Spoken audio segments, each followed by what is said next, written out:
চট্টগ্রামের ঐতিহ্যবাহী মেজবান কিন্তু পাওয়া যাচ্ছে আমাদের বগুড়ায়। আজকে আমি চলে এসেছি এমন একটা জায়গায় যেখানে আপনারা পাবেন চট্টগ্রামের অথেন্টিক মেজবান। আর এই জায়গাটার নাম হলো মেজবান বাড়ি। সো চলুন ভিতরে যাওয়া যাক।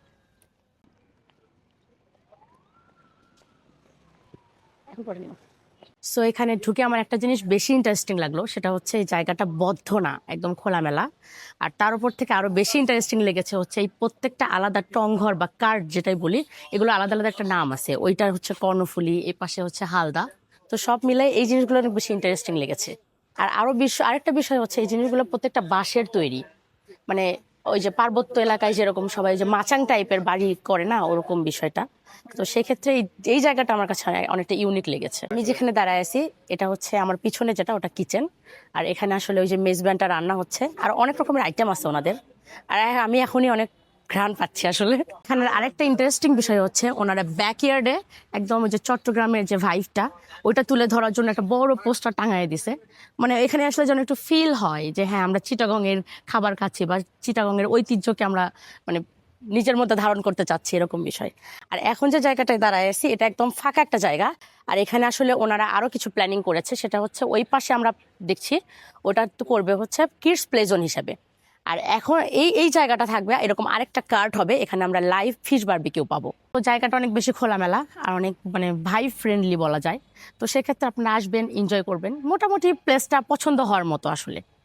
সো এখন আমার খাবার ট্রাই করার পালা। আসলেই দেখবো এখানে অথেন্টিক মেজবান পাচ্ছি কিনা। So let's get into it.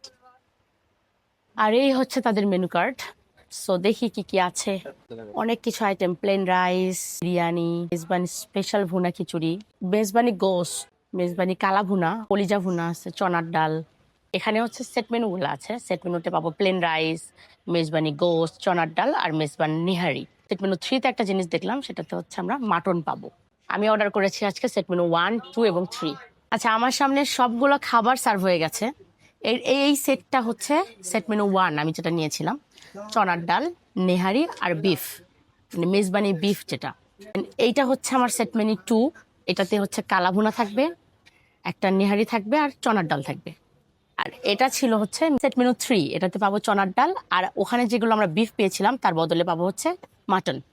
আর এই খাবারগুলো টেস্ট করার পর আমার কাছে মনে হয়েছে বিফ মেজবানি গোশত ছিল একদম নরম, মশলাটার স্বাদটা সুন্দরভাবে মাংসের ভিতর পর্যন্ত পৌঁছে গেছে। আর মেজবানি মশলার ফ্লেভারটা ছিল একেবারে অরিজিনাল। এবং বিফ কালাভুনা ভালোভাবে কষানো ছিল, মশলার ফ্লেভারটাও বেশ ভালো লাগছিল। এবং এই কালাভুনাতে ওপর থেকে একটা ধনেপাতার গার্নিশিং ছিল, যেটা আরো বেশি ভালো লাগছিল। আর চনার ডালটা ছিল ঘন, স্বাদে ব্যালেন্সড, আর মাংসের সঙ্গে দারুণ ভালো লেগেছে খেতে। এবং একটা জিনিস লক্ষ্য করলাম, চাটগায়েরা যেটা করে সেটা হচ্ছে এই চনার ডালে লাউ মিক্সড করে, যেটা আমার কাছে নতুন একটা অভিজ্ঞতার সৃষ্টি করেছে। এছাড়াও মাটন মেজবানি গোশত আমার কাছে লেগেছে একদম নরম, এবং ঝোলের স্বাদটা অনেক বেশি ভালো লেগেছে এবং অনেক বেশি ফ্লেভারফুল ছিল। এছাড়াও আমি ট্রাই করেছিলাম বিফ নিহারি, যেটার ঘন ঝোল আর বিফটা অনেক বেশি নরম ছিল। সব মিলিয়ে যারা আসল মেজবানি খাবারের স্বাদ খুঁজছেন তাদের জন্য এই জায়গাটা একবার হলেও ট্রাই করে দেখার মতো। তো আজকের ভিডিও এ পর্যন্তই। সবাই ভালো থাকবেন, সুস্থ থাকবেন। আল্লাহ হাফেজ।